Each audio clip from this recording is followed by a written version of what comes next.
Hi, and welcome back to a new episode of the Pomocast. Again, we haven't decided the real name of it. Maybe we will in the future. Maybe you can let me know in the comments if you have any crazy idea about the name. Hold on, I think there's Pera that wants to come in. Pera! Come. Meow! Meow to you. You want to be here? Well, you're gonna be very needed today, We're having a new podcast, and it's all about being alone, a thing that apparently I can never be when she is around. I feel like, especially during these years, especially after COVID, being alone has become a very important skill that many of us either already had or they had to learn about. Pera, I swear, if because of you, the sound is horrible because you keep putting your tail on the microphone, Fabio, the editor, is gonna kill you. I've always been kind of a solitary person.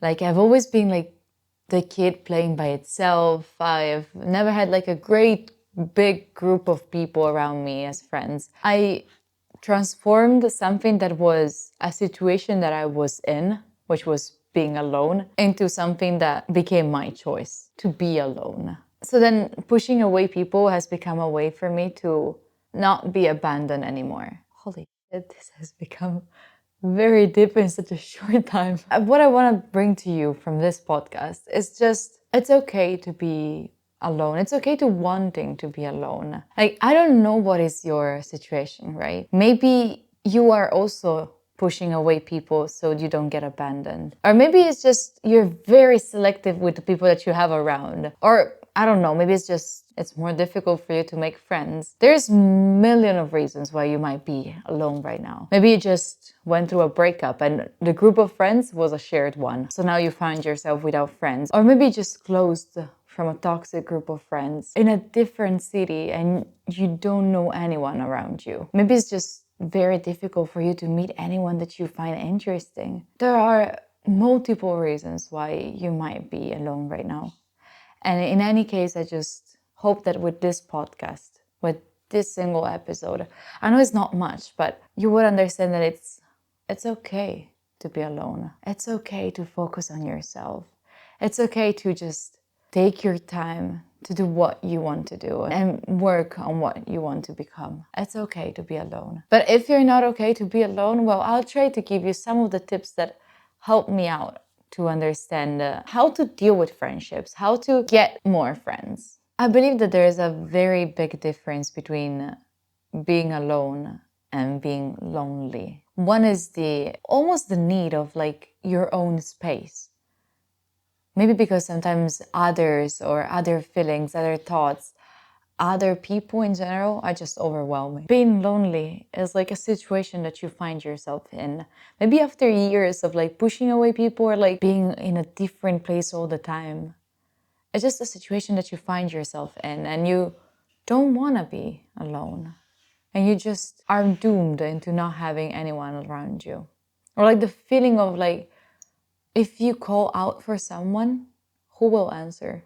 If you call for help, who will answer? The moment where I feel alone the most, I don't know if it's the same for you. Maybe for you it's a very different situation. Maybe for you it's like when you want to share a moment, when you're like seeing something pretty. But for me, it's when I want to do some experiences. I want to go hiking. I want to go see a new coffee shop. I want to visit a museum. I want to go to a different town. In all of these situations, every time I would like to go with someone, but I don't know who to call.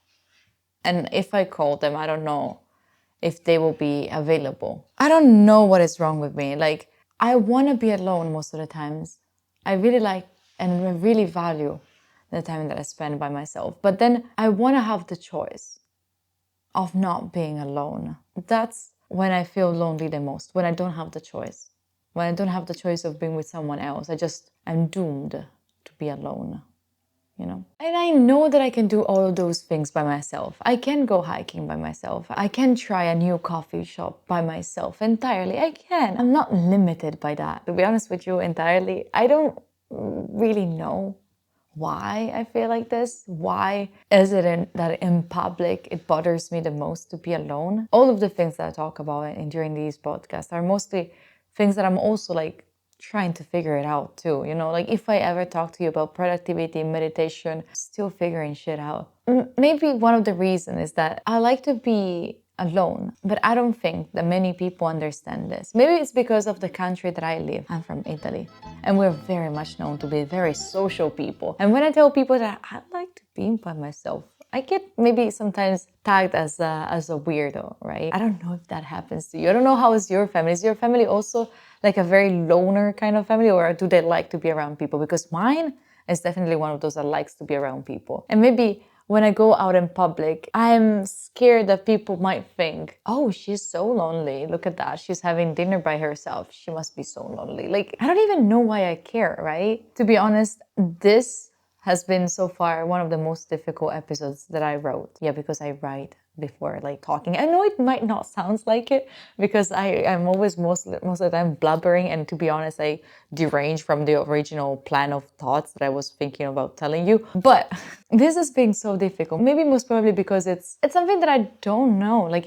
I haven't realized I cannot put my finger on. Through this whole process of mine of understanding why do I like being alone and how I can actually do things by myself, I got 3 like tips that I would give myself if I was like able to go back in time and tell myself like 3 years ago maybe. First of all, something that I found very, very useful when I want to go like to a new restaurant, I like to give myself goals. So like I am not finding myself wondering, what should I do? Where should I go? Where should I sit? It's more like I want to go to a restaurant. So before leaving, I put in my brain, I want to go to the restaurant, sit down, and ask to the waiter for some tips on the favorite dish. So I'll communicate with someone because it's so fucking difficult to talk to strangers. And then I want to enjoy my meal and I want to take my time. Like I kind of visualize it, right? So then when I'm there, it feels like a little bit less awkward because I already like imagine it in my brain. It's like I already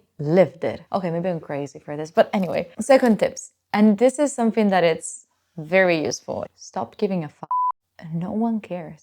No one around you cares about if you're staying alone. None of the people of the restaurant, of the coffee shop, of the hiking that you find through the way even remember 10 minutes after about you. And no one cares. Try to sit down in the middle of the very busy square by yourself and then leave. Do you think that people that were around you will remember about the crazy person that sat down? Do you remember about anyone that did something a little bit weird, that maybe tripped on their feet or like asked the wrong question to the waiter? Do you even remember their face? Do you remember how they were dressed? Sometimes we think that other people care a lot about our lives, but we don't think about they have their own shit going on. They don't really care about us. We are just a millisecond moment in their life. They don't care. They don't have the time. They don't have this memory space as I would not have. My third tip, and this is something that I really want to work on, and I hope that you will do to yourself too, because this can be so helpful, but treat yourself as a friend. Do you understand? Like offer yourself a dinner out, buy yourself a new book, and treat yourself for a nice cookie in a coffee shop. I know maybe I'm too addicted about coffee since I keep talking about coffee shops, but when you go to a shop and you see like clothes,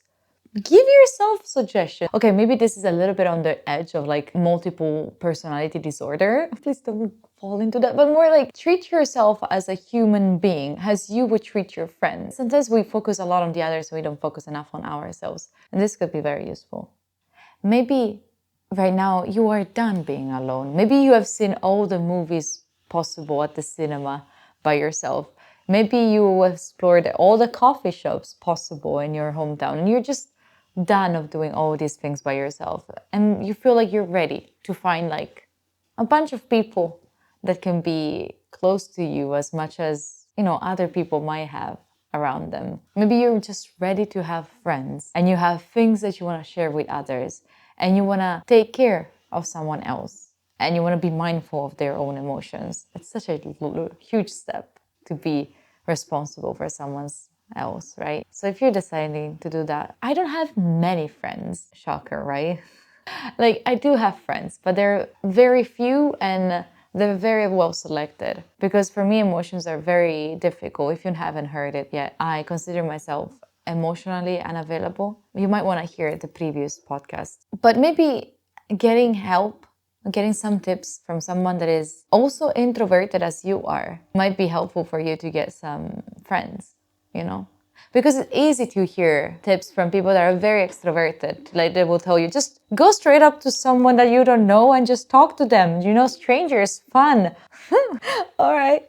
Maybe that's sometimes complicated for us, right? And I also think that finding friends in 2023 deserves a full episode by itself. It's such a complicated matter, so complex. Something that I can give you an advice on, because I've been like living abroad by myself for a while, and I had to recreate a group of friends a bunch of times. I can give you this tip. This is actually something that you can actually act upon. In every single town, wherever you are, you will always find clubs about something. Maybe it's not like thing that you love entirely, right? But it's still something.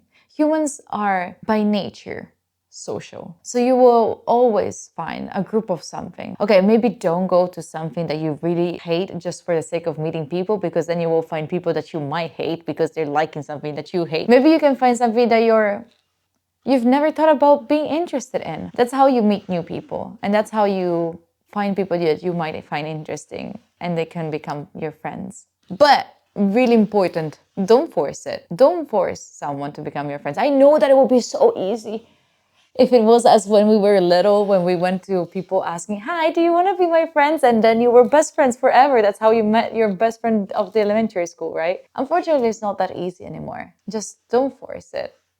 A friendship, especially when you're getting older, starts slower, I feel. Thank you for listening to this episode of the Pomocast. Again, I'm G. I'm very happy that I had you here with me today. I'll see you in 2 weeks with a new episode. Not really sure what it will be, but I'll tell you. For sure, I'll let you know more on Instagram. Follow me there if you want to know more information. And share this with people that maybe are around you and don't understand why do you want to be alone. Have a nice day. I love you. Bye.